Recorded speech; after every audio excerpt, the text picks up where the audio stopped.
চট্টগ্রাম কক্সবাজার মহাসড়ক ৬ লেনে উন্নীতকরণের দাবিতে লাখো মানুষের স্বাক্ষর সংগ্রহ কর্মসূচি শুরু হয়েছে।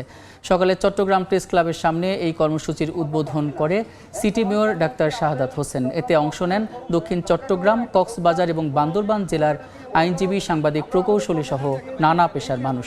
এ সময় বক্তারা বলেন, পর্যটন সম্ভাবনাময় চট্টগ্রাম কক্সবাজার মহাসড়কে দুর্ঘটনায় মৃত্যু বহির্বিশ্বে নেতিবাচক বার্তা দিচ্ছে।